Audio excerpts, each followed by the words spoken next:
Hey friends, I have some great news for you. So this week, I'm going to be hosting The Daily Show for the very first time. I'm hosting tonight, tomorrow, and Thursday. And this show has meant a lot to me for a long time. I started there as a writer in 2017, and I've loved it ever since. I've loved the people, I've loved the process, and for the first time, I get to sit behind the desk. And if you've ever wondered what the show would look like through my lens, well, this is your chance to watch it.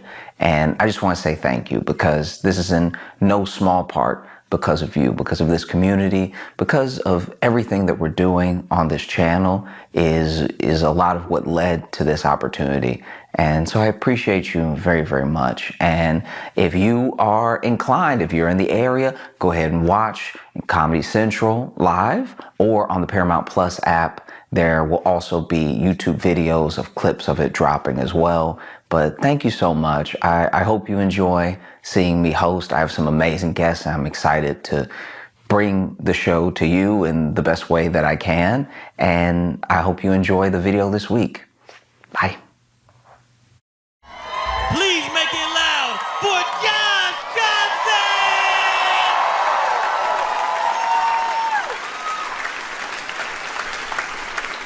Okay. All right.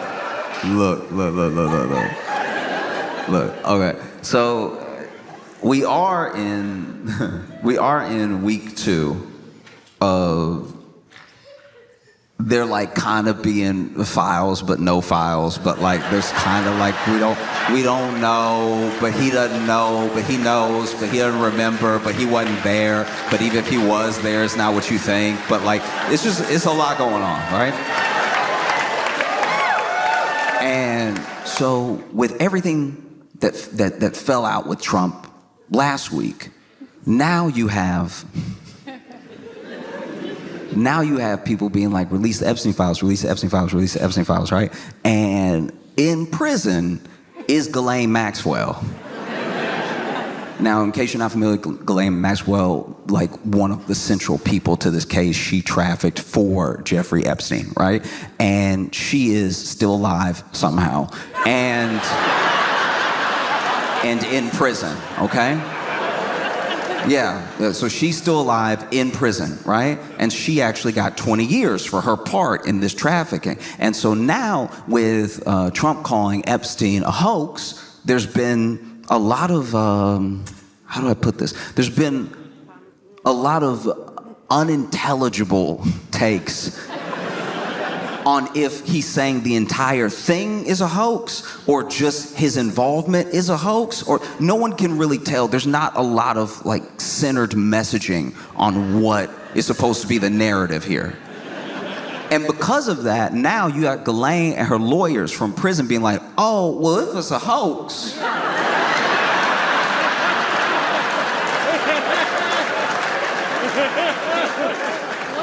no, I'm just saying if like nobody got trafficked to anybody, then I'd like to appeal, right? And then there's people that are like, the client list, we need the client list, we need the little black book, we need the client list, why won't they release things? And then you even had Democrats saying in the House, like, we want to release the files, and they put it to a vote, and Republicans voted to block that release. And they voted to block that release, they said, because, oh, it was part of another bill and it would have passed a bunch of stuff we don't want to pass. So then a bipartisan group went out and they were like, now we should vote on this, and it's Epstein stuff only, right? So everyone's like, release the files, right? And then Ghislaine is like, I got the files. I got them in my head. Like, I'll tell you right now, which is such a crazy thing to me to watch. If you've been watching this whole thing take place, Ghislaine got arrested in like 2020. I think she got sentenced in like 2022, and she's been in jail this whole time. Why is she just now saying, I got the list? It feels like when your boy who like really thought he was gangster finally goes to jail and gets like the first roach in his sandwich, and he's like, I'll tell anything you need me to know, like anybody, if you have any questions, I will answer follow-up questions, just please get me out of here. I think there's rats in the cheese, please. And so you had Trump really stressing this week, stressing hard, going back and forth with people. This man's getting more comfortable cursing out loud and on text. Like, he's crazy. Just like decorum's fully out the window. Like, there wasn't much of it to begin with, but now he's just like, ah!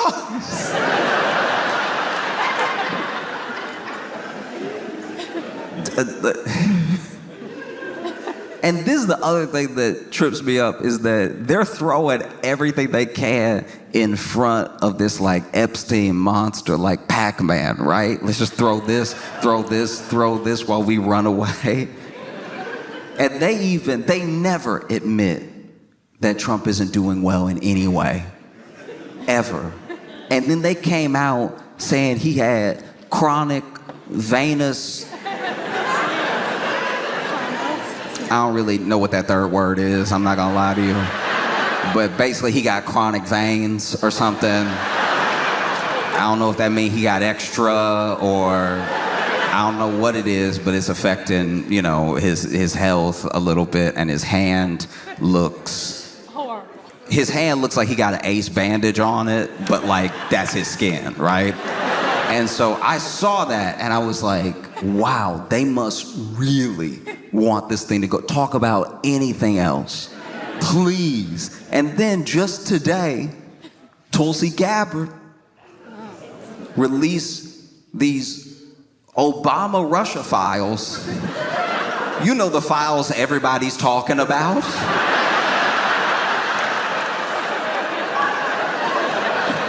You know, the files that just last week were like, when they gonna release those Obama-Russia files? Why can't they get the Obama? What is Obama hiding, all right? We want his Russia files. You know, we've been hungry, thirsty for some Obama-Russian files. Ooh, I can't wait to it. I can taste them. Let me get those Obama-Russia files. That's so bad.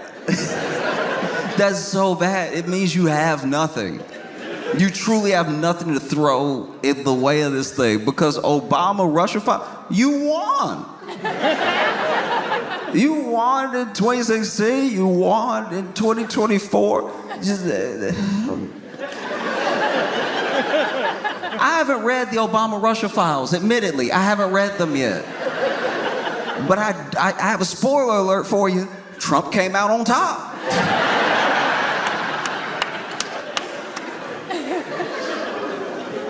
And he over here stressing when he could have just done nothing. Eventually, he's in the White House, he's asked about it, and he's like, look, if Pam Bondi finds anything credible, she can release it. That's all he had to say the whole time. He could have avoided this entire thing if he had just said that, look, if the AG finds something credible, she can release it. And then people really don't have much to say, because it's like, that's what they want. He says you're gonna get it. I don't know if that's true, but like, that's all you have to do. Keep your calm, play it cool. Instead, he was like, why would you,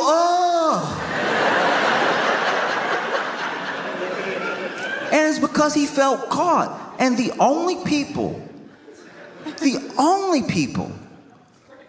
who within this week have been as caught as Trump and reacted as badly was that couple at the Coldplay concert.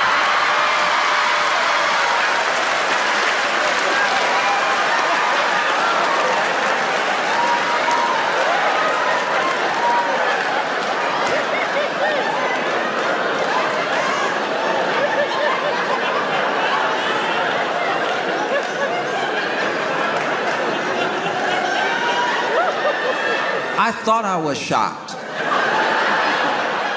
when I saw like Trump's Epstein files tweets, right? This thing, the clip is about 14 seconds. I've been watching it for 20 hours.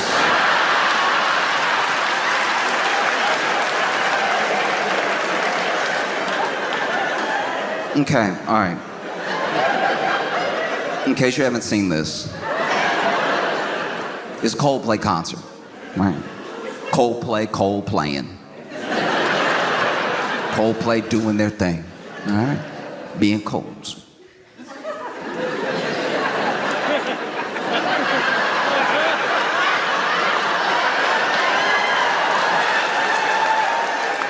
Cold playing particularly hard that night.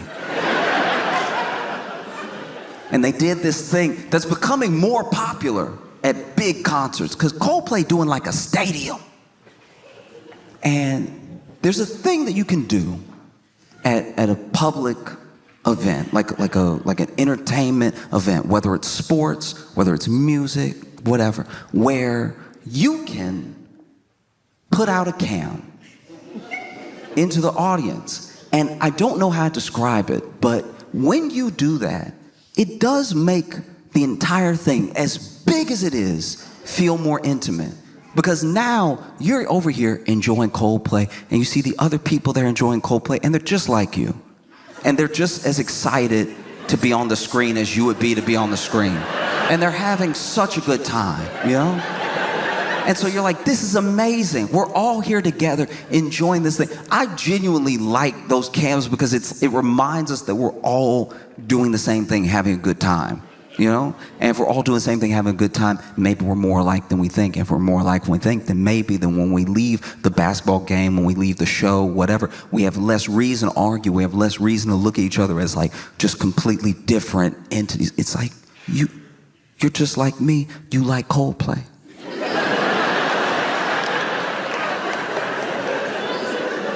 You know, and I'm not you know, a big enough act to do like a stadium or anything like that. I don't really have screens at my shows and stuff. But I heard that the CEO of the largest tech firm in Louisville was here tonight, and so I brought a cam out tonight. If you want to.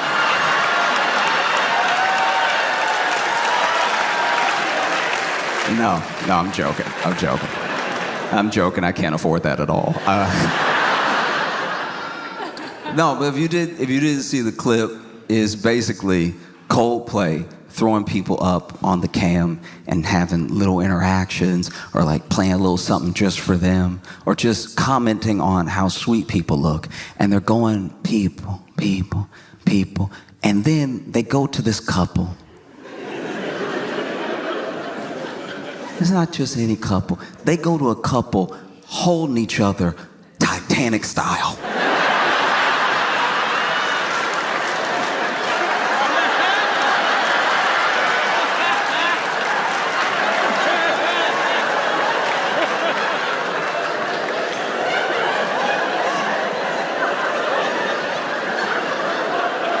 And to be fair to her, she didn't have the arms out like Rose. She was holding his arms.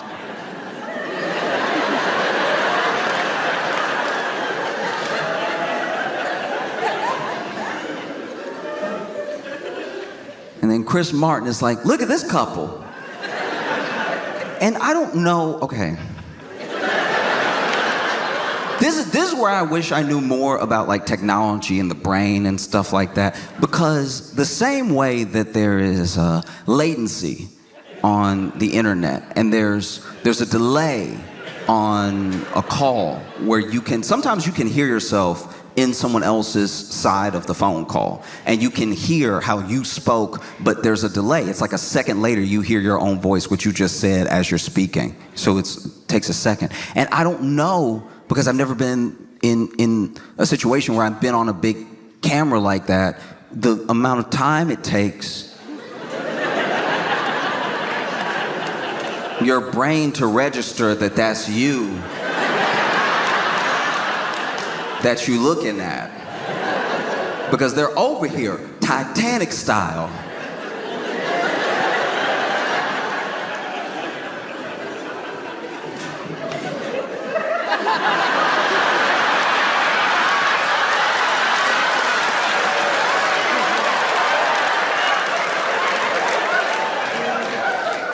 If you've ever seen the film Titanic, And if you're a 90s baby, you know that when Titanic came out initially, home release, it was on VHS. And it's such a long movie, it's such an epic, that there were 2 VHS tapes. If you're young and you don't know what a VHS is, don't tell anybody that. Keep that to yourself and Google it, all right? It makes people feel bad when we have to explain that we used to have to basically bring a projector home inside a hard casing and then put it in a VCR. If you don't know what a VCR is, that's some other letters you don't need to worry about, okay? You're never gonna come in contact with them in your life, but you would put the VHS into the VCR, you would hit play. You understand play, right? You're not too young for play. You would hit play and it would play the thing like it does on demand, but we didn't have on demand yet. Netflix wasn't born yet. We didn't know what streaming was. And Titanic came out and it was such a long movie. I hadn't seen this 2 VHSs. I hadn't seen that since Charlton Heston's 10 Commandments.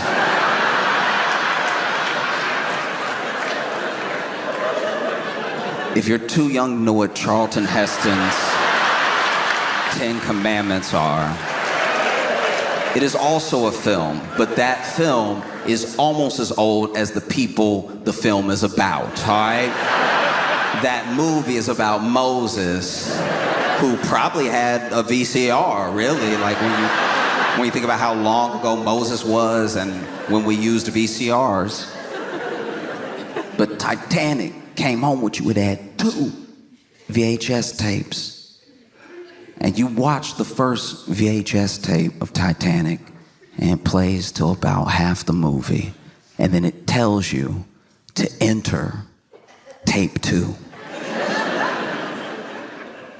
Tape 2, which will be far more depressing.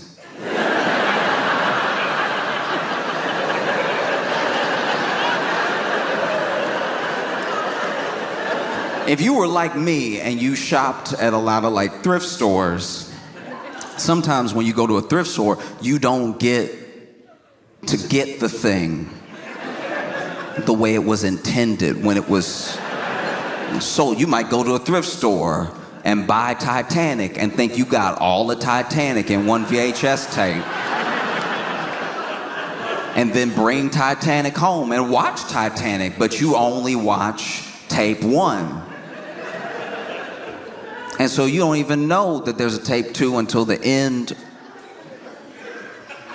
of the VHS where it says insert tape 2, and you don't have it. So you're like, all right, I'm just gonna have to settle with what I got, which was a very sweet story about 2 people who met on an epic adventure. I think I'm willing to leave it there.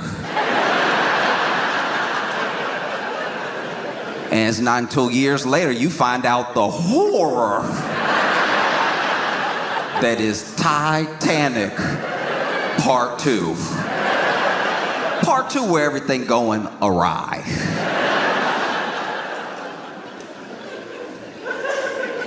And all I can say is the first 2 seconds that this couple was on the kiss cam looked a lot like Titanic VHS tape 1.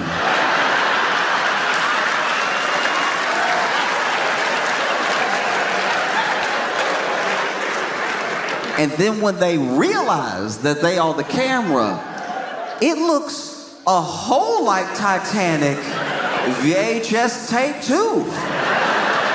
Honestly, they look like they on the Titanic. When about tape 2 takes place.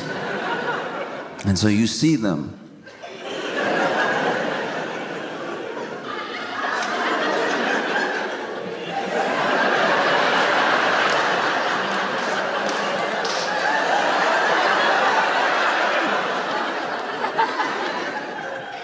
And this is where things went wrong. Because rather than just playing it cool than just, chilling. The woman immediately covers her face and whips around.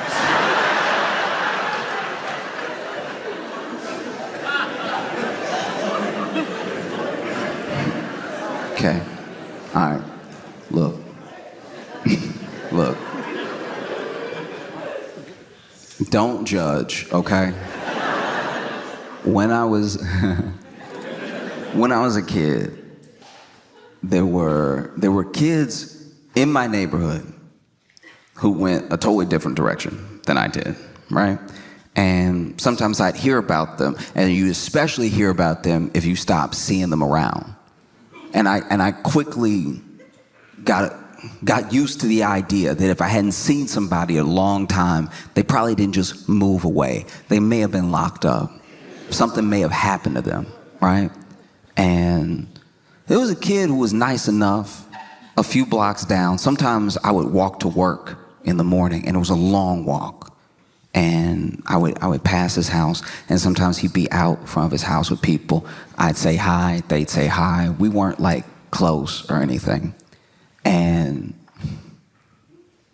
one day when I was back home from college, I went to this hookah lounge with my friends. And at the hookah lounge were the guys who I used to pass by when I was in high school, working that job, running every day to work. And I asked them where, the fourth was, the dude that was usually with them. And they were like, oh, yeah, no, he doing a little time. I was like, what happened? And they were like, well, he ran up in this store to rob it. And, he had like, he was pretending to have a gun and everything. And not only did he not have a gun, the store clerk wasn't scared of him.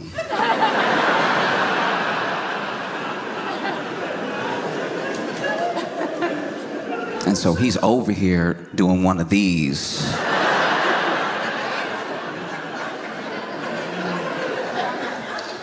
Let's talk about this real quick.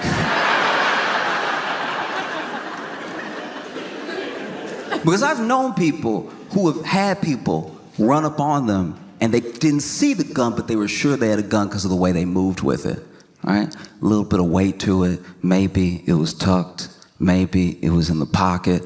But there was just a slight motion that they had. There was just a way that they were behaving where if they didn't have a gun, this is some great acting. But this man, he ran up into the store. Give me everything. Do it now. I'm not messing around. I would hate for this to go off. And so the store clerk kept his cool, and he was like, no.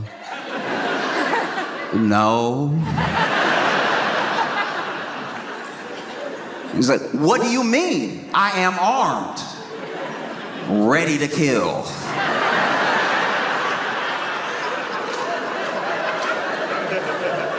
Oh, you don't think I'll do it?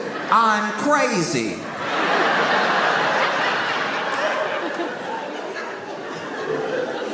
And the store clerk, apparently, according to their story, told me, I don't think you'll do anything because... And he points up, and he looked up at the corner, and he was on camera without a mask. And so apparently he went,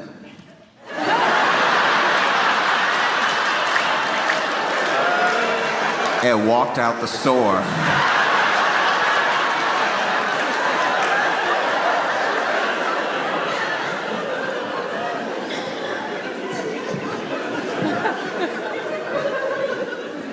I understand the immediate reaction to want to cover your face when you realize you're on camera. But don't do it with your fake gun hand.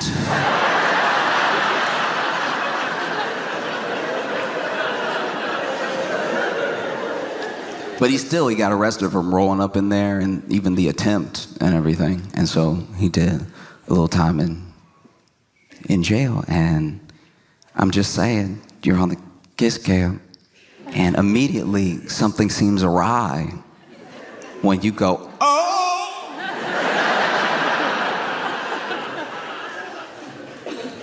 And that by itself wouldn't have actually been that bad. No, I'll tell you right now, this is what I firmly believe. I truly believe this from the bottom of my heart. I think that obviously, there's something up when you see yourself on the cam and go, oh, and then you turn around. But, like Chris Martin said, later in the video,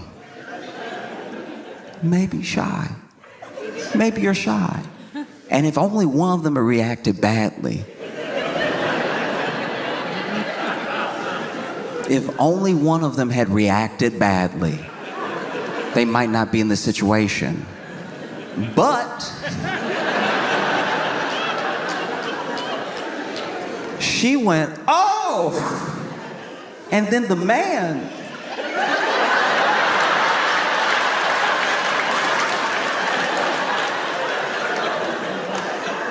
just starts to sink.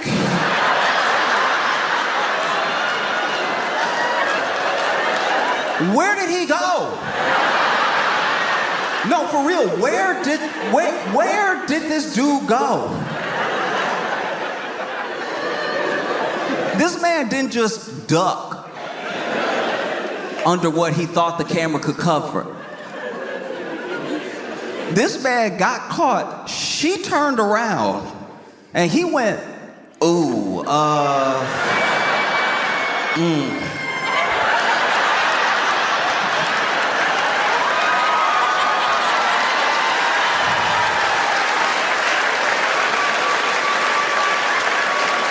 But like, where did he go?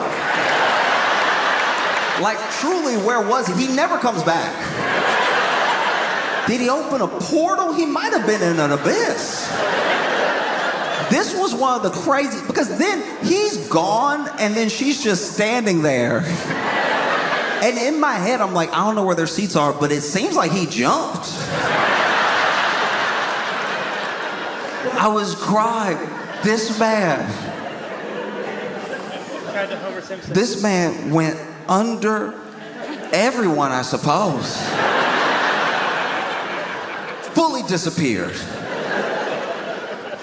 And then Chris Martin went, either that couple is really shy or they're having an affair.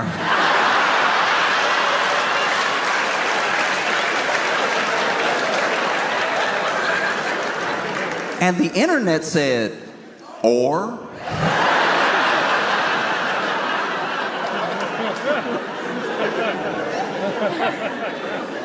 No, that's an affair, dog. Tried to be gracious just in case, but no. That was wild, and then we didn't know it yet. But there was another woman off to the side that presumably knows everything that's happening with them. And wow, people find out quick. The internet works quick. Internet was like, I got all night.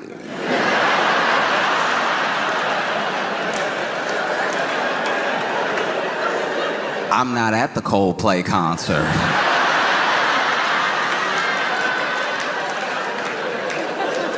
And within hours, people found this dude's name, where he worked. They found her. They found out that they weren't married to each other. This man married, and then, you know, the internet did a thing where, look. I do think it's important that people know the truth about what's happening in their lives. And I can only hope, like genuinely hope, that the people that reached out to that dude's wife did it with at least some tact. But a lot of people reached out to her, commented, "This is where your husband's at. He's at the Coldplay concert." The Coldplay concert, from my research, isn't even that far from where you live because I already went ahead and doxed him. I just want you to know.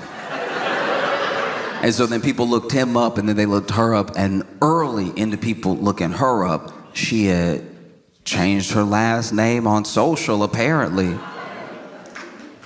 Knocked his name off. And then it looks like she deleted or made private her socials altogether, which I completely understand. And then people started looking into him. And this is the thing about treating people badly. As soon as something blows up like this, anything you ever did comes out.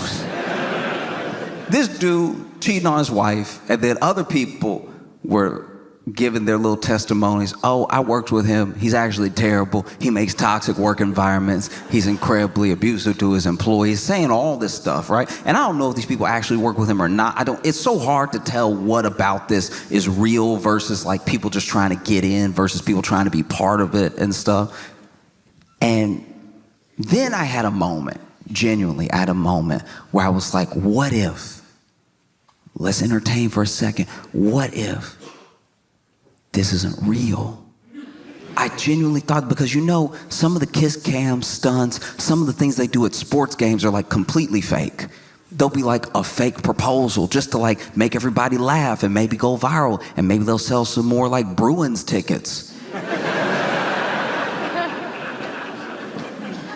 And then I even thought to myself, okay, you don't really see this happen in music, so maybe, what if this was Coldplay? What if Coldplay was like, look, this is what we gonna do, all right? We're gonna get the cam up, we're gonna show a bunch of people, we're gonna get it on one couple. They're gonna freak out, Jerry Springer style, all right? One of them gonna duck, he's never gonna come back. He disappears for life. She stands there. The lady next to her, who is supposedly her friend, laughs at their lives crumbling in front of her. It'll go viral. Everybody will be talking about the Coldplay concert. Everybody will be talking about what song we played right before it happened. Genuinely, you have to entertain a lot of things when you're trying to sift through if something's real or not. You have to be skeptical of everything. And I thought about it, and then I saw how Chris Martin moved on after that. And then I saw a wide shot, and I saw that the stadium looked sold out. So I was like, actually, it looks like Coldplay is doing fine.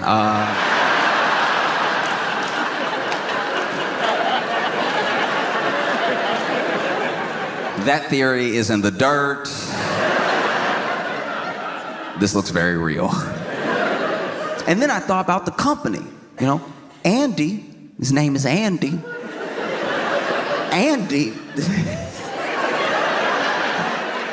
Andy works at a company called Astronomer. I had never heard of Astronomer.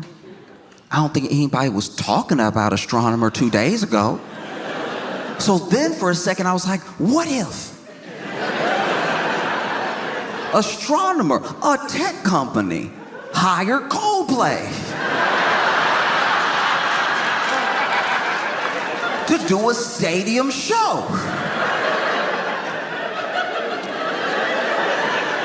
Coldplay does the stadium show. They have all their fans there.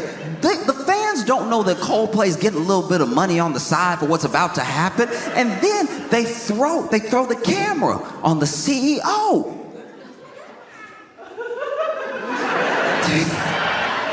They throw the camera on the CEO and another employee. And then they create this whole scandal. Now, all of a sudden, everybody's talking about Astronomer. What is Astronomer? Oh, it's an AI company. What do? Oh, they help manage workflow. These are conversations nobody was having 2 days ago. The assumption when you're in the news, when there's a scandal with your CEO, is that your stock price could drop. I don't know if it's a public company, but if the stock price is dropping, seems like a good time to buy. Maybe that's when they buy back their own stock.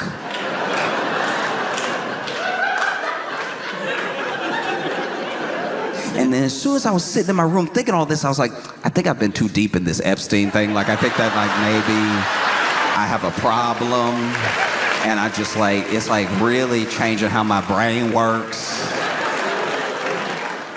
And then there's the fallout of, like, this dude, not only is he caught cheating in front of thousands of people, in front of the internet, but also we find out he's a CEO. We're not gonna find much grace there. People aren't really fans of CEOs right now. And then on top of being a CEO, he's a billionaire.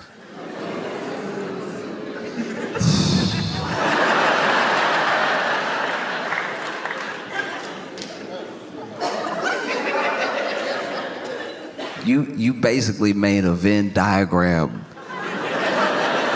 of the three people that people hate the most. And it's a circle with your name in it.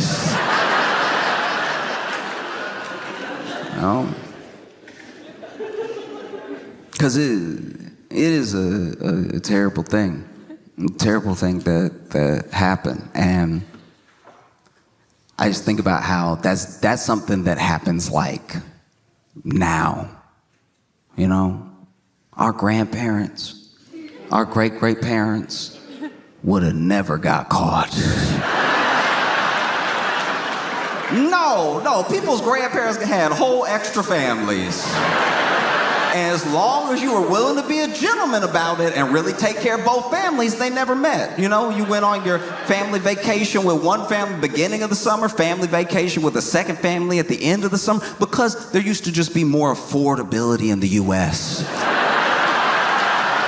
A lot of people talk about how back in my day, I could buy a house right out of college. And it's like, yes, and afford an extra family. Don't forget that. I've talked about this before. I've known people growing up who had like that thing happen, where the granddad, they have like cousins and like half brothers and sisters because of what the granddad did back in the day. And he was doing that on a job that doesn't even exist anymore. That's how much things have changed. This man had 2 whole families as a traveling fork salesman.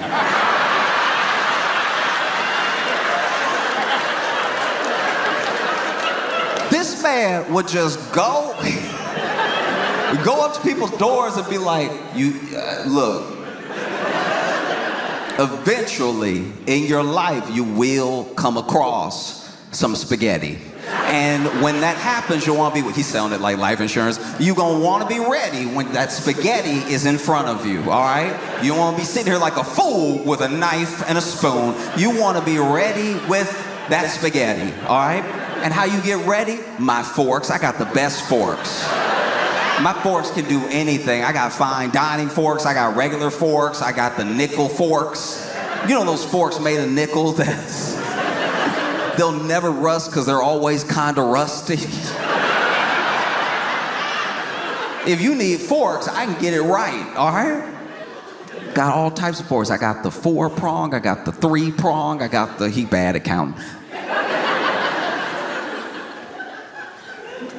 And then people let him in. He's like, looking at this, was it two bedroom? 2-bedroom house? How many kids you got? Oh, you got 3 kids in a 2-bedroom house? You're gonna need at least 16 forks. Made his living selling forks. One day, somebody opened the door for this man and he's immediately smitten. Oh, hello. She's like, yes, how can I help you? He's like, oh, I was trying to, I had this briefcase where I was trying to like fork you, you know, like I just want to, no, I'm trying to give you fork. I mean, I'm trying to sell you forks. I sell forks. My name is John. And then she lets him in. And they get to talking about forks. And then about other things. And he doesn't tell her he's got a wife at home. And they start an affair. An affair where maybe she knows about the wife, maybe she doesn't. But then things grow. They feel like they're in love. They're like, let's get married. He marries her. Now he's got 2 fork families to support. Now he's got to sell forks harder than ever. He's got to go to as many doors as possible because the kids need braces. All of them.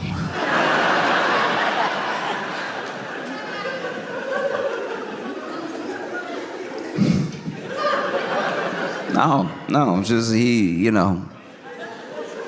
sells as many forks as he can, and then one day, one fateful day, sadly, a Sears opens.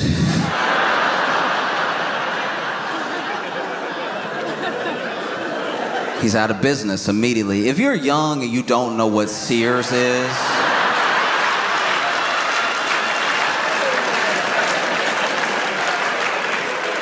it was like a department/everything store where basically it was like Amazon, but you had to go.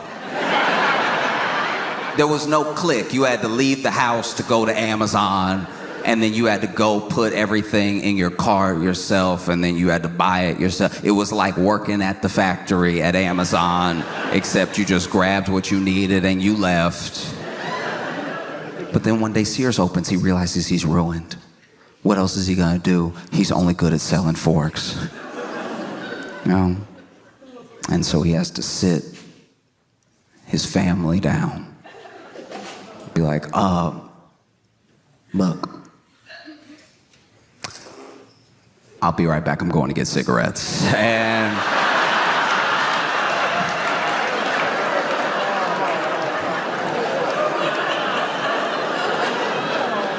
And then he goes to his other home, his other family, and he's like, sit down, y'all. I have something to tell you, it's important.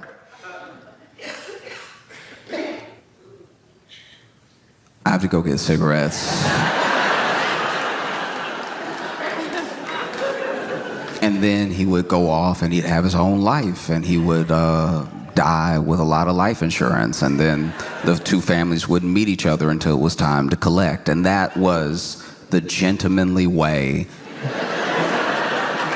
to cheat in the 30s. All right?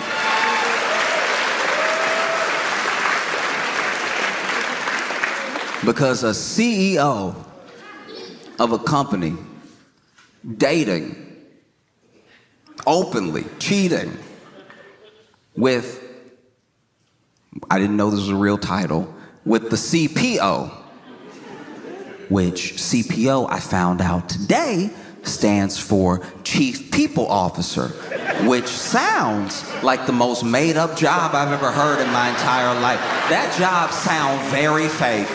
Chief People Officer sounds like what you say at Thanksgiving when you go home unemployed, knowing that your brother is a doctor and your sister's a lawyer. I'm the Chief People Officer.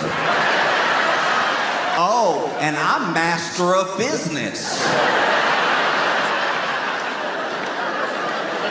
That is crazy. I know it's a real job, I know it's a real title and everything, but just, you could have named it something else. To say that you're in the C-suite, just Chief People Officer, really sounds like it was not on anyone's mind before the name came out of their mouth.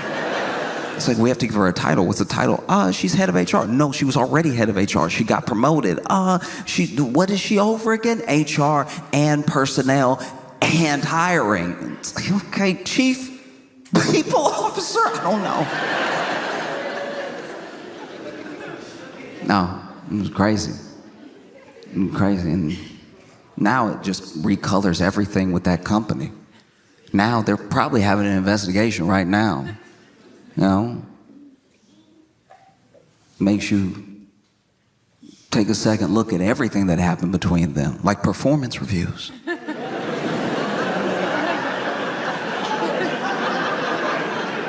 Apparently, in one of the performance reviews, the CEO said that the CPO, this is what I read, this might not be right, because everybody talking. But apparently the CEO said the CPO had deeply extensive and impressive knowledge. And that's nasty. That's... I know what he's trying to say. That's... no. That is inappropriate, if anything. I hope they take you down just for that. That's unacceptable. You know? You shouldn't do things that you know are wrong. And I think when you get caught, it's also important to know you're caught and to handle it as best as possible. And I think that as far as that kiss cam couple goes, the only way they could have handled that thing worse was if they had held up signs that said there are no Epstein files. Like,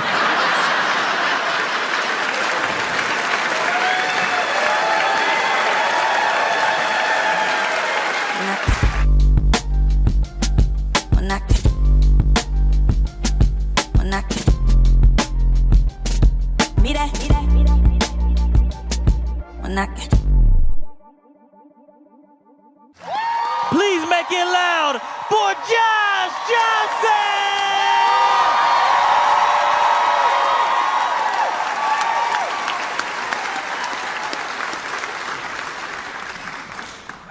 one thing that is very fun about being in Pittsburgh is your sort of singleness in fandom.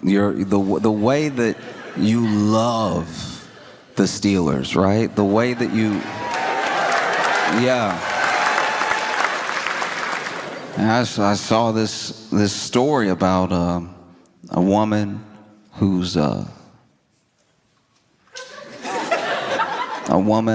husband sadly passed, and to commemorate him, she kept his Steelers tattoo.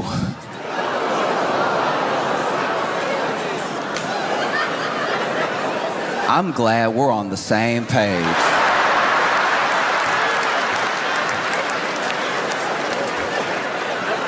Because initially when I saw it, I was like, what? Yeah, no, kept the Steelers tattoo and it's like in a little... And then in the article, she was like, yes, we kept the tattoo. No, we don't think it's weird. And I was like,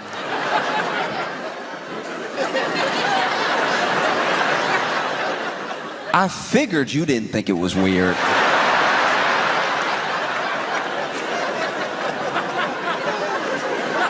Seems like it was your idea. That would be wild if you were sitting there holding the plaque like, I can't believe they let us do this. This is...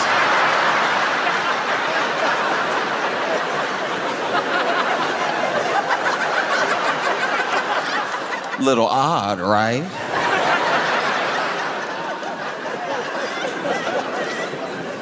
And look, I don't know. Wow. Like when I saw it, I was like, because also, look, I'm not gonna linger on it too long, but it was a big tattoo, so I don't even know what that is. That back? Is that arm? Is that, you know what I mean? And maybe this is something that the husband would have loved. Maybe he's like, yeah, keep it, put it in the living room, right? I don't know. I also don't know how hauntings work, but I imagine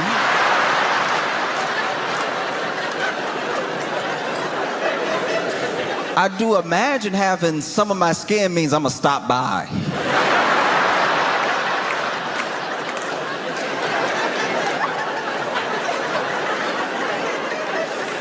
If anybody ever kept some of my neck, I think I'd be like, we have to have a discussion. Poltergeist or not, I'm coming over, we're talking about it.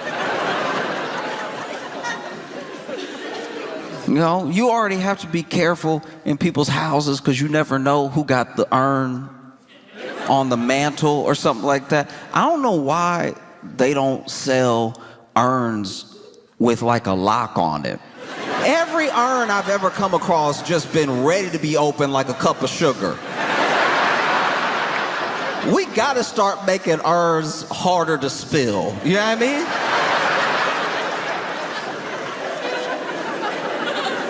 I've been in people's houses where they got, whether it's like a family member or the pet, they got the urn on like a mantle or a bookshelf, and I'm like, that's a little high. If it falls, they will be everywhere.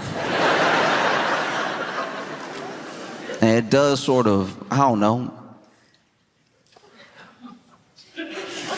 It does taint the memory a little bit if this urn fall and now you gotta Dyson him up.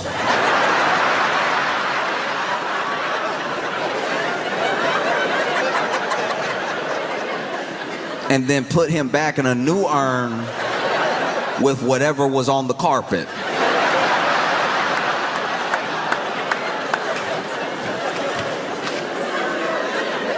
Just something to think about, baby. Literally, just even McDonald's cups are harder to spill.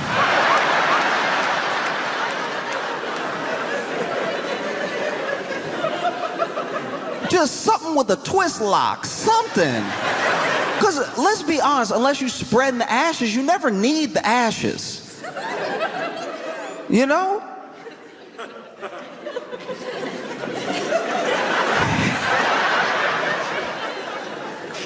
It's not like you hiding something in the ashes and then you're gonna open up the urn, pull out the Glock. Like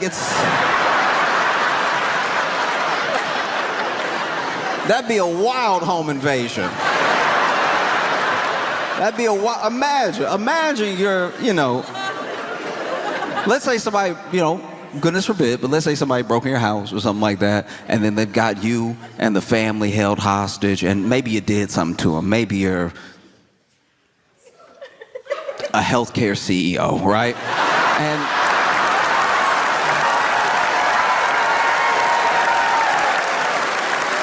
And so then they got you tied up with your family and everything, and it's like, look, I'm sorry, all right? And they're like, sorry is not enough, you about to go. It's like, okay. All right, I get that, but okay, but a long time ago, my wife passed, and I always said that, like, whenever I go, I'd like to go with her, and she's right there. Intruder gonna be like,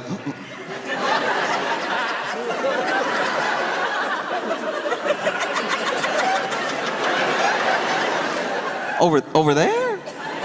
Yeah, she's on the fourth shelf. Fourth shelf next to Great Expectations.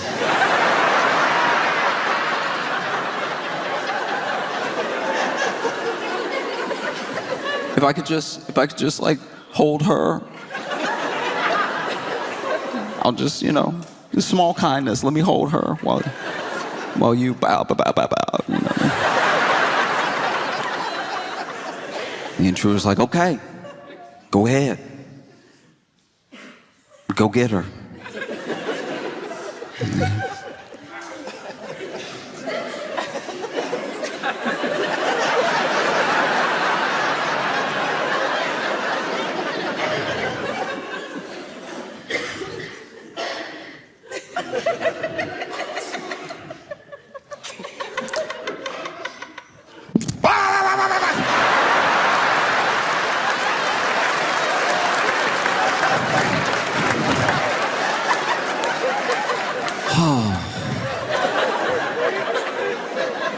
Thanks, honey.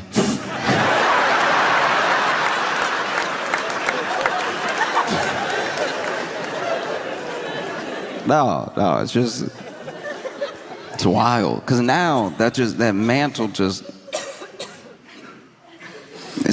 it's like in a frame. And I guess they're gonna put it on the wall. That seemed just as precarious as any urn. Imagine you having a house party and somebody bumped the frame, it fall. Now you getting yelled at, you knocked over daddy.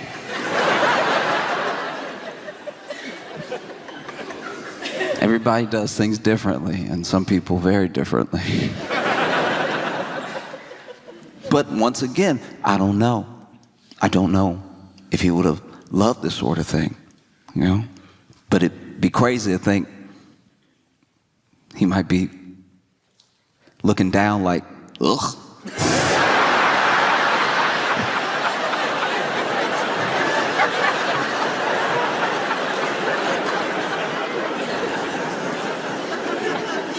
But in case he loves this sort of thing, and in case he can hear us on 3, I'd love all of you to join me in a Go Steelers. 1, 2, 3. Yeah.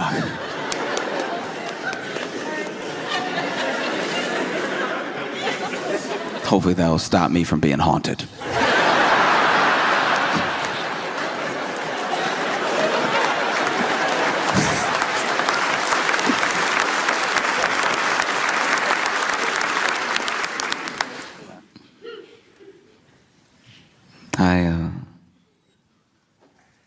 In my life, I've had a lot of roommates, and it's funny because, like, I don't know, I've talked about this before, but like, roommates is like extra family because you're poor.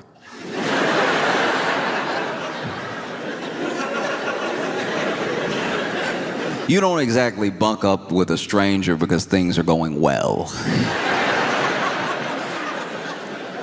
Every roommate I've ever had has been out of necessity. And you just gotta get used to it. But it's crazy because people, the way that people are roommates is usually a clue into how they lived before, like how they were raised potentially. Maybe they were raised to act differently than they're acting as roommates, and this is them out on their own for the first time, rebelling against all these rules they had at home when they were, you know, younger. That's the most charitable way to put it. Like, I think mostly a lot of people are insane. And there's nothing like having like a messy or lunatic roommate, and then maybe you do become friends though. Maybe you're friends, maybe you're friendly. And then you go visit them at their house and you see that it's pretty much the same. This person is wild through and through. I had a roommate that,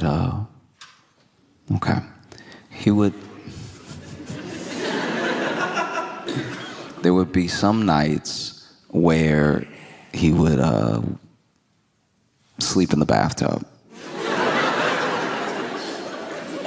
He had a bed, he had a mattress, he had pillows.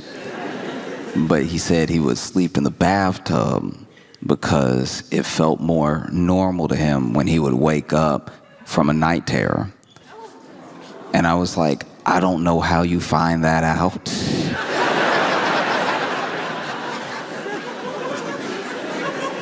That means this man had night terrors and tried every room before he went tub.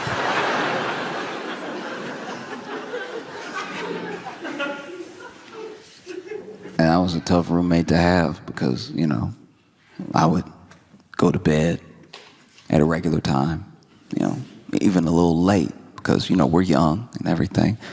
We're in college, and then I would just know I can't go to the bathroom for the rest of the night.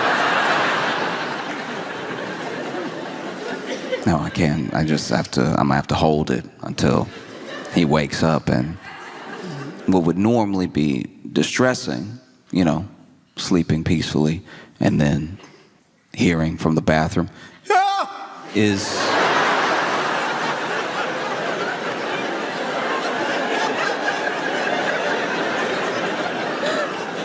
only made a relief, because then I know, okay, he's up, I can go.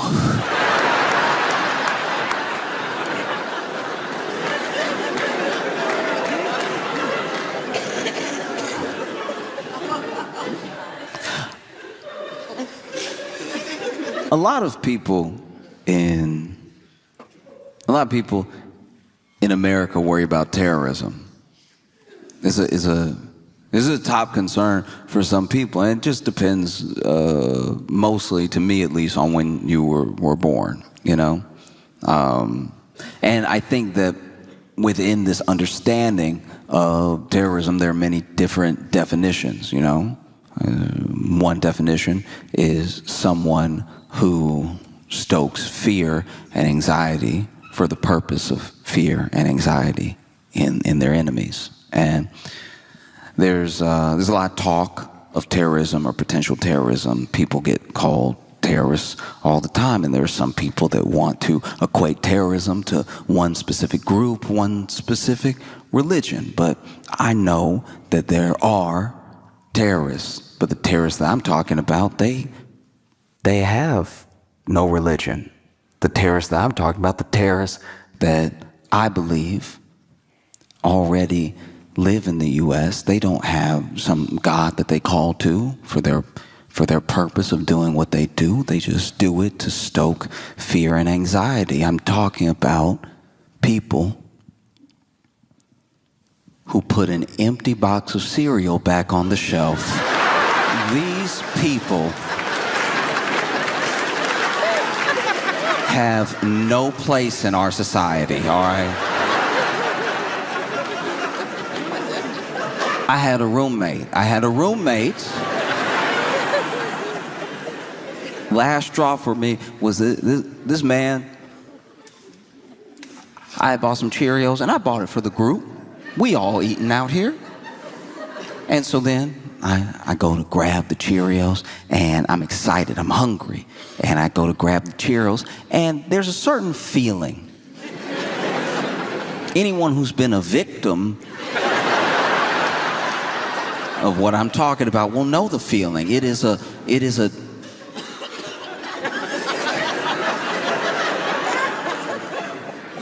weightlessness of despair.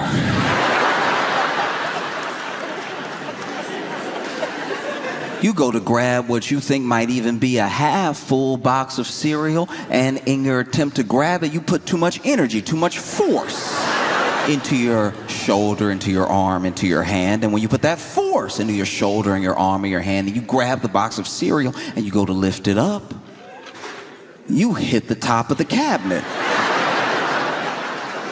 Because there's nothing in there. And not only is there nothing in there, what's been left is crumbs. And the sound of crumbs is the jingle bells of poverty, all right?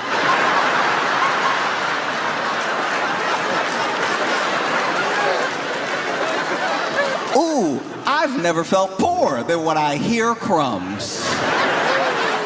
Hearing crumbs is right out of Oliver Twist. Crumbs is what Charles Dickens wrote all his best work to. I didn't even think I could hear crumbs. Oh, but they have a sound. It's a mix between bread particles bouncing off each other and then a whisper. It's in a moment. It's something that almost can't be identified.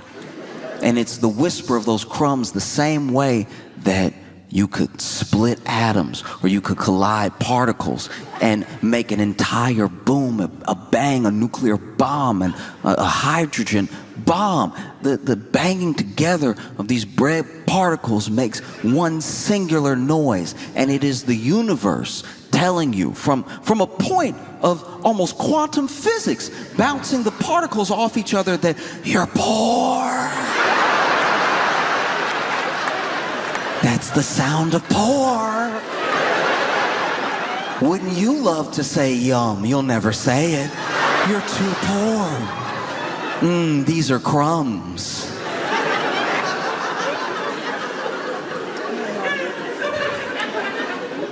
If you've ever in your life, out of necessity, not out of deliciousness, had to pour crumbs into your mouth,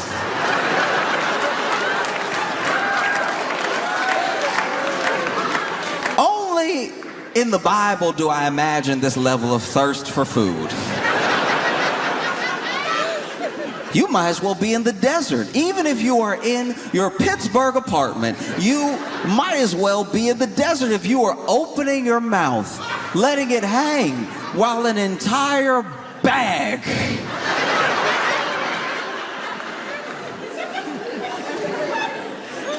while a bag of crumbs slides and floats to your mouth. Because the crumbs that are sliding into your mouth from this bag, they have no Christianity. These crumbs are there to embarrass you. They're there to make you look and feel poor while you pour them into your mouth.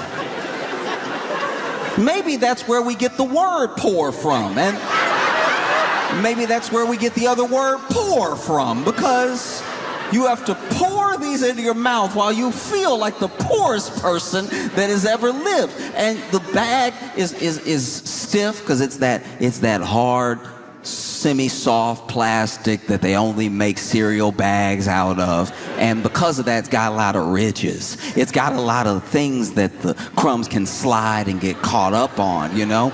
It's a lot like when you try to get water to a new place and the water is working its way through the canyon, but it doesn't know where to go yet. It's being pushed by the other water. And this gravity that's pulling down the crumbs to your mouth has the crumbs rushing at you from all angles. Even when you try to pinch the bag, you try to pinch the bag to give yourself some dignity. You try to pinch it and straighten it up to make a funnel for your mouth, because this is all you have. Crumbs is all you have.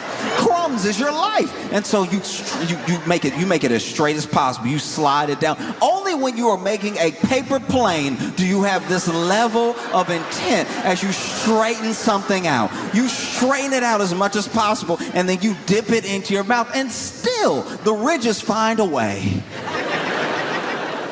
Because the devil is busy. Oh, the devil is hard at work trying to make you look and feel poor, even if you're alone in the room. You pour the crumbs, they're rushing from all angles, skiing down the plastic to your mouth. But then something happens. You don't know if it's in the middle of the bag or it's at the very edge, because some bags, depending on what cereal you get, have smooth tops and some have ridged tops, okay? That's going to be important, because if it's a smooth top, the crumbs will slide out. If there's ridges right at the top, that means that the crumbs have one last giddy up before they get to your mouth. And so then not only do they giddy up, but you are looking for the food. You'd at least like to see what you're eating. And so you're looking down the bag, and the crumbs are like, we can go anywhere. We could go in your mouth, we could go up your nose, but we love to go in your eyes. And so then you're standing there with crumbs in your mouth and in your eyes and down your face and down your shirt, because as soon as they got in your eyes, they stung, because crumbs are sharp. You might as well juggle knives over your open eyes. You know what that feels like? To be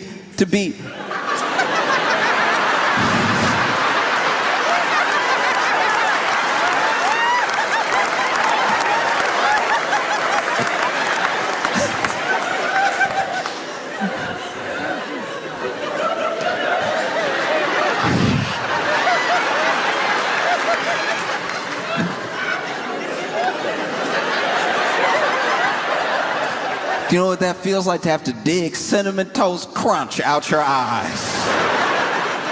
Every cereal sharp.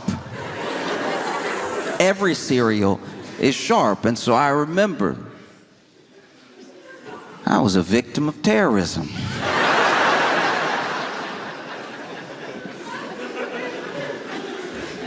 And I took my crumbs like a man.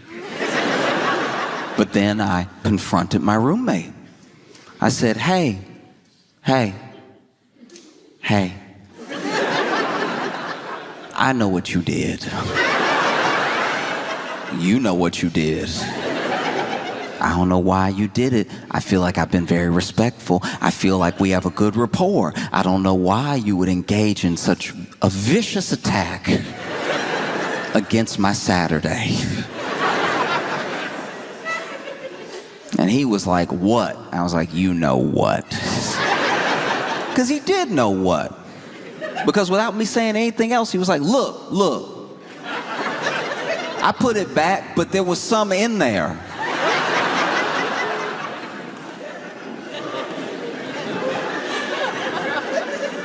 And I said, some crumbs? He's like, no, there was Cheerios in there. And then I thought, okay, maybe I've made a mistake. Maybe I have accused the wrong roommate. Because I have more than one. And so then I walked to the kitchen with him because the bag and the box were laying on the ground because I obviously had to run to the bathroom and wash my eyes out of the very sharp cereal. And at this time, first of all, I need to go back. This is the second time this had happened. All right. And so first time was Cinnamon Toast Crunch. And then the next time it was Cheerios. That's my mistake. And so then he was like, there was some in there. And then we walk over and the bag and the box are strewn on the floor like a crime scene. Because I had to drop them immediately. I also got Cheerio in my eye. And I was like, there was nothing. And you know there was nothing because it was only crumbs. And now the crumbs are in me and on me. And then he's like, no, there was something left. I was like, what left? And he was like, there was one Cheerio. And I was like, now I know. You might as well be Osama bin Laden, because the fact that there was one Cheerio you chose to not eat and leave means you're out of your mind. And then I looked, and sure enough, there was one Cheerio on the ground. One Cheerio. A single Cheerio. Like a British person saying goodbye.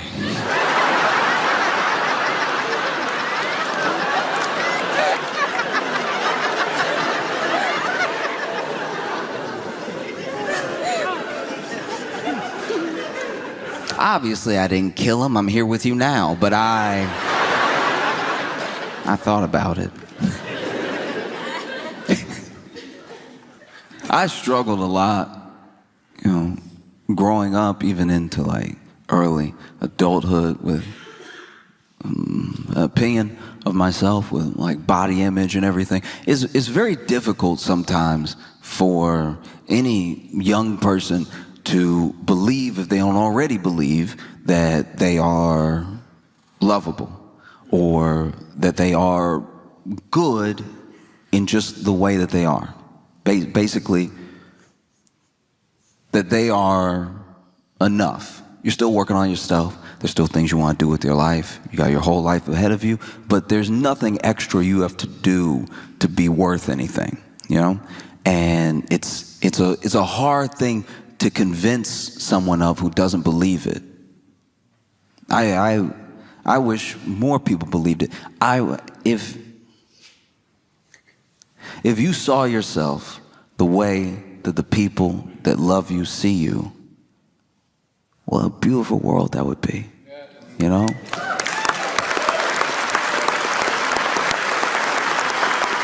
And it's not as if love isn't poured into and on these people, showered with praise when something goes right. Not everyone gets it, but even for the people that do, they still struggle with body image, they still struggle with confidence. And then for the people who should have people that they look up to, maybe not giving them any of that, either being indifferent to them or actively hurting their confidence. Sometimes even when you have those positive forces in your life, you still don't accept it in a way that would help boost your confidence. You're like, she loves me, but that's like my mom.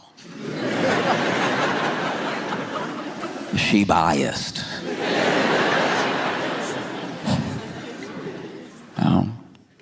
And I know for me, I spent a ton of time trying to work on myself in different ways. Some things that I actually needed, some things that built me up, and some things that were maybe a little bit unnecessary, you know? I really struggled to look at myself in any positive way until I got really fit. Like in my head, really, really fit. I should look like, I saw other guys and I thought I should look like that. I should look like a version of that, at least, you know? And never mind that I'm looking at dudes who have been on their own journey or struggle with their own confidence, or maybe get a little extra help to look the way that they look. I don't know. And I was never trying to be like insanely huge. I joke about being like ripped and real big, but honestly, I don't have the frame for it. Truly, I'm not tall enough to be wide.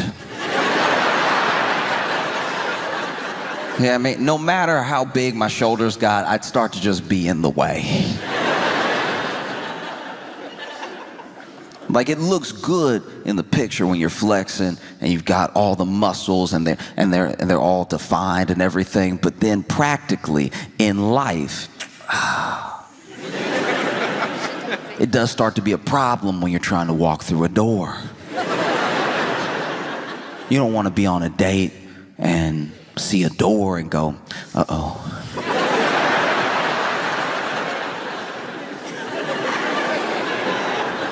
How do we handle this? You know, because the shoulders, the hips, they're all wide and muscular, but that door frame, oof, making all of them standard. I can't believe they're doing this. And then you're holding hands, you get to the door, and you're like, you first. You look like you being a gentleman, you know. Please go ahead. And then she walks through the door with ease, and you now have to figure something out. You're standing on the opposite side of the door, and you're like, oh, okay.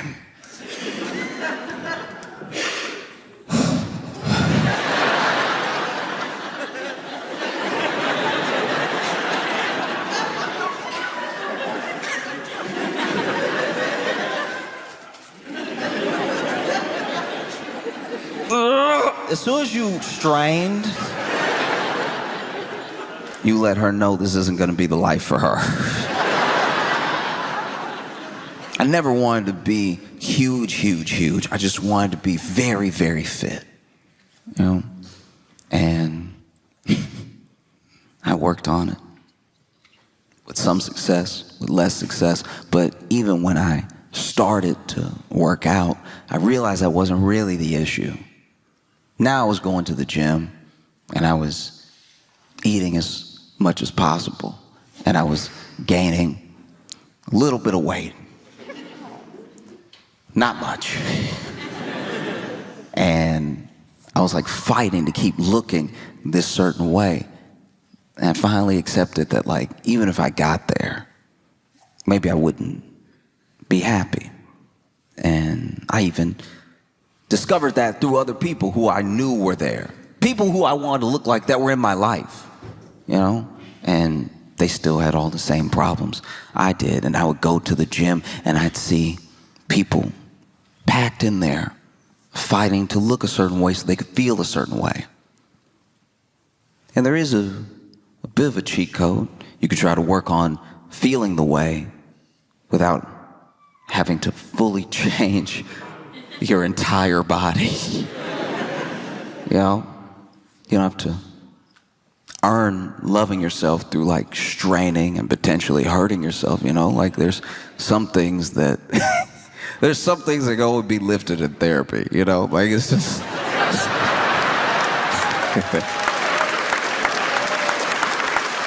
and but I remember I would see these workouts, and sometimes you see people get creative. There are a couple machines that are pretty straightforward. You sit down, you want to row, you put your feet here, and you pull.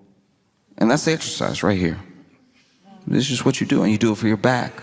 You know, you work a little biceps in there too, and maybe if you're trying to work more of the back, you can lean forward a little, lean back a little with the pull. You know, I saw a guy sit down like normal, and then put his feet in. And I'm not gonna lie, I stopped. I was like, this is about to be awesome.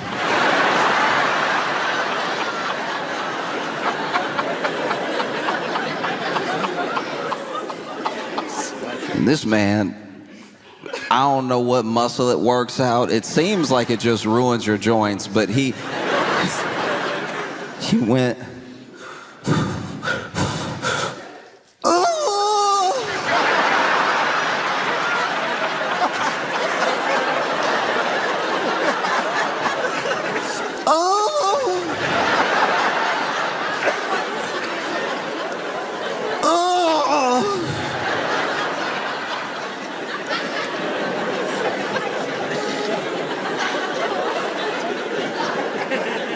just make sure it's clear.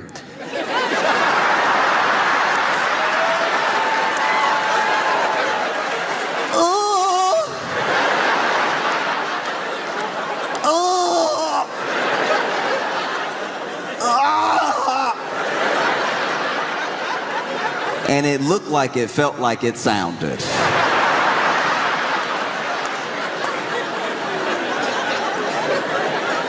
This man did 8 sets of 10.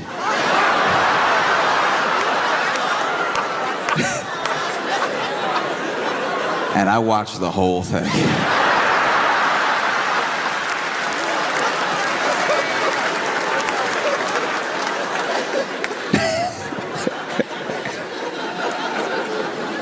Oh, there was even a time where I went to the gym and, you know, I was working out my legs differently. You know, I was doing some lunges, I was doing some like split squats and everything. Not much weight, but just trying to make sure that I worked out my legs, because there are some people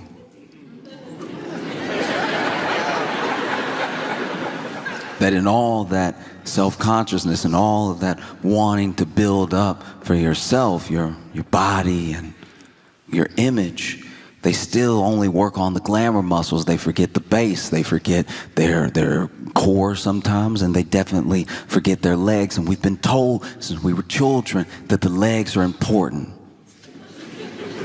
We've been told in many different ways. We've been told by PE teachers. We've been told by coaches. We've been told by parents. We've been told by cartoons. There's an entire cartoon dedicated to people who skip leg day. Johnny Bravo was trying to warn us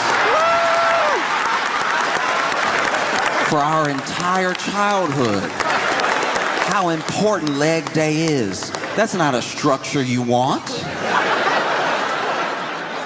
You don't want to have more hair than...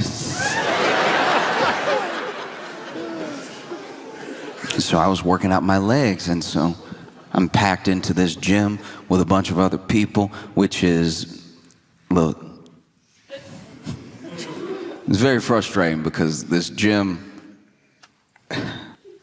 was unfortunately affordable. So a lot of people were in there, you know, and I was one of them. And I was hopeful, you know, sometimes they sell memberships all year and they're counting on people not to go. The way the gym structures are built out, it's so that you get all of these people here, but they're signed up, they don't actually show up. And so a gym is able to run fairly efficiently as long as like 1/10 of the people who are members show up at a time. If everybody showed up that was a member of the gym, if everybody started to really decide to work on themselves, it would look a lot like TSA.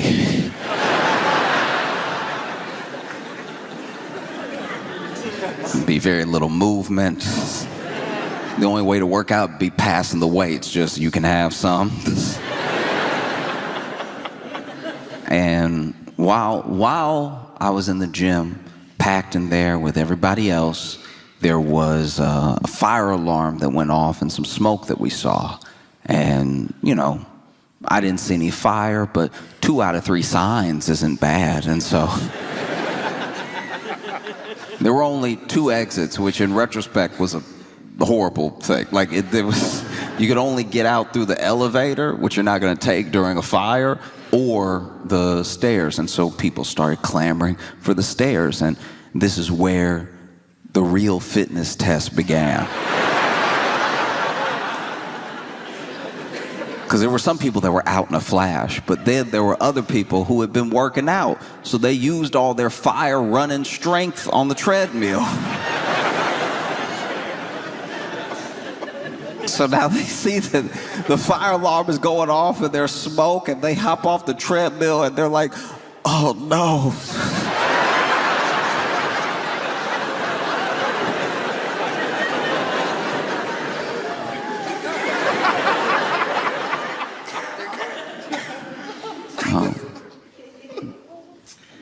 And then there were other people, what I would assume people who were a bit out of their mind, that even treated the running out of the gym like a workout. There was one lady literally still looking at her watch going,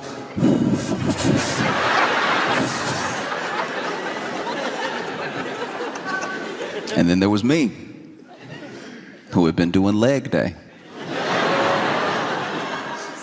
I tried to make my way out as fast as I could, but honestly, if I could brag on myself for a second, I had gone pretty hard.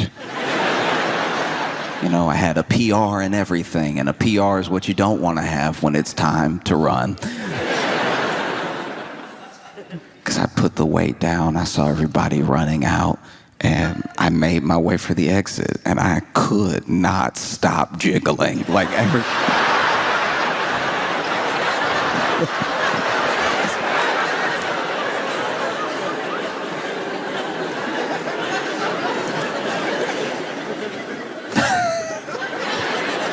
And yeah, I don't know if you've ever been in a situation where you have to evacuate for a fire, but nobody moves like there's a fire. Even as you're going downstairs to like get out of the building that has smoke in it that is like clearly, at least seemingly on fire, you still get people that do that thing that people do when they get to the top of the stairs, where now that they're clear, they just enjoy their day. If you've ever been in a walkway, there are people who can't wait. At the beginning of the stairs, they can't wait to get up there. And then as soon as they get up there, as soon as they are past the last step, they're like, oh, yes. As if there's not a ton of people behind them. And so I'm noticing, as I'm shaking and jiggling down the steps, how slow people are going down the steps. And so people do start to scream like, hey, hurry, move it, you know, fire. And then we get outside, and it was next to the door. One of the reasons everybody was slowing up was that same lady was out front near the door just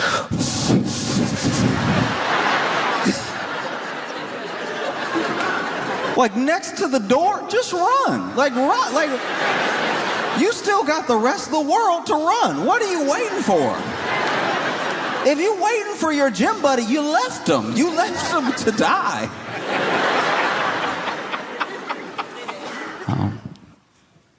It's funny because I was watching the news and I saw this, can't really call it a debate, it was more of a screaming match.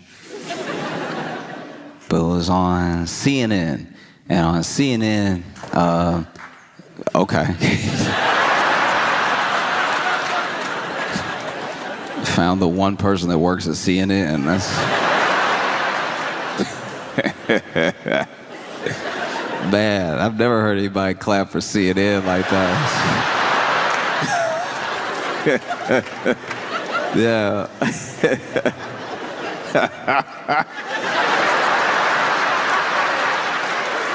What is that? Now, to be fair, though, look. To be fair, we don't know where our friend is from, and CNN abroad is actually substantially better. Like, when you watch CNN and you're in like France or something, it is actually like engaging programming. That we really are the only ones that do CNN the way we do CNN. As an example, when you travel the world, McDonald's is still fast food. We're the only ones that made it poison. You know, every other country, they just say what happened on the news. They just tell you. They're like, oh yeah, no, then these people came, and then the other people came, and then the first people left, and the second group of people left. It's really mostly in the US where you watch news and it's like, chaos in the streets!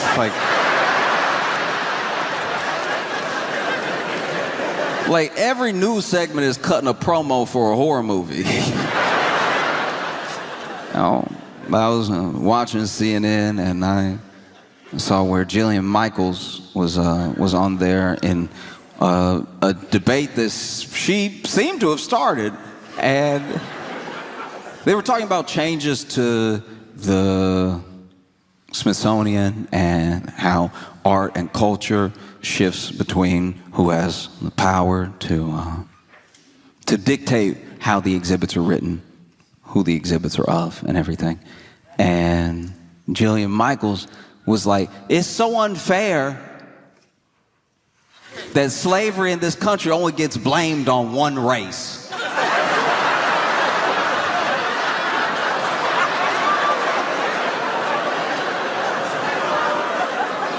Look, as outrageous as that is genuinely funny. Like, look, I'm not gonna tell anybody how to feel, but if you heard the words I said, that Jillian said, and you immediately got angry, I would ask you to take a step back. I'm not gonna tell you how to feel. You can be angry if you want to be angry, because it is a very short-sighted, ignorant thing to say, but that's precisely why it's so funny. It is absolutely hilarious. But the best way I can describe why this is funny is when I was a kid, I would be at home alone for about 3 hours. I would get off, from school. I would do practice, and then I would get home and I'd be alone for about 3 hours, right? So for 3 hours, I was the only person in the house. And one day, I was just walking through the house. I was eating something. I think I was like eating some Easy Mac and walking, not paying attention where I was going. And I knocked over this vase. And it was a vase that my mom loved, right? And so it smashes on the ground. And I genuinely didn't know what to do, because I was like, man, I'm going to be in a huge amount of trouble. I need to think of something. And in my head, I was like, what should I do? Should I call my mom now and be like, hey, when you get home, you will want to beat me. But I feel like if I tell you now and you're going to be like on shift for another half hour, and then just the concern, because I never call you, I'm hoping the concern that you have that I am calling you you'll be so relieved that I'm alive, that I'm not dead, you'll want to kill me less. You know, because having that coworker be like, it's your son, you know what I mean? And then have you be like, oh, what, my baby? And then I tell you what I'm about to tell you, and then you're like, oh, I'm just so glad you're still with us that I would hate to make it so you were not, right? That was one thought. Then the other thought was, look, I've given this whole having a family thing a good run. Maybe I dip right now. Maybe I leave home right now.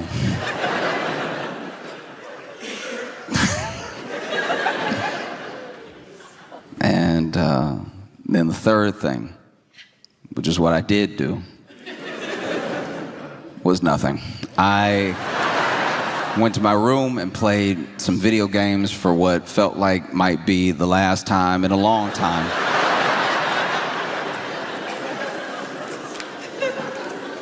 And then my mom got home. I remember all the noises of her getting home. I remember the like screen door, and then the lock, and then the lock turning, and then the deadbolt turning, and then her walking in, the screen door shutting behind her, her shutting the door, her locking the door, and the deadbolt. Again, every footstep from the front door to the kitchen, because she missed it at first. And then every footstep after the kitchen back into the living room where I heard my name. And not my name the way you know it, my full legal name. You know what they put on your death certificate or before a parent kills you?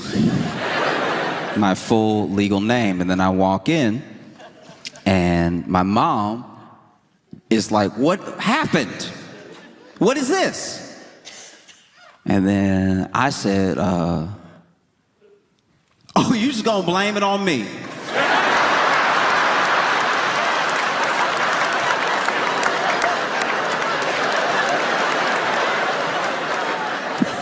Wow. Maybe I was in there playing video games the entire time. Maybe somebody broke it, and left. Maybe I'm lucky to be alive right now. You're just gonna immediately blame me because I was the only one here. You're just gonna blame me because it looks like it was me. And that's kind of what Jillian Michaels was doing with the whole, like...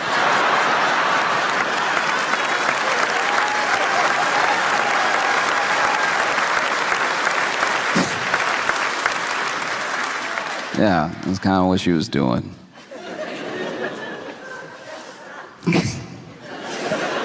Can't believe you would just blame it on one race of people.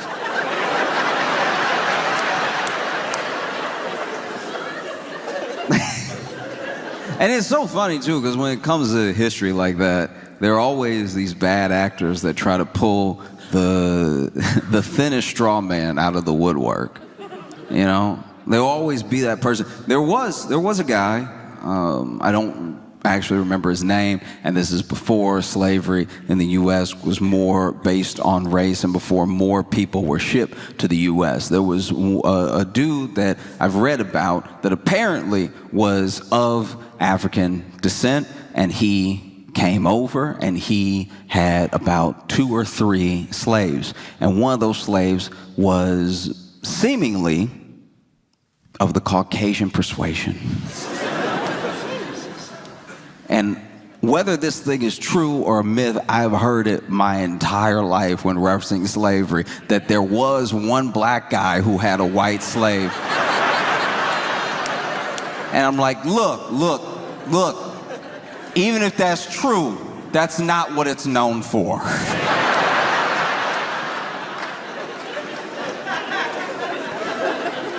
Do you know what I mean? Yeah. You're just picking and choosing how you present an entire idea. And it makes sense to me that someone like Jillian Michaels would say something like this. She is from a reality TV show. She's known for the show The Biggest Loser. Yeah, that's who she is, that coach from The Biggest Loser. You know, the nice one. The Biggest Loser was a show, I don't think it's still on the air anymore, so if you're not familiar with the show, it was a show where they would bring on people who were overweight, struggling with image and everything, and they would help them lose weight by making them do slavery.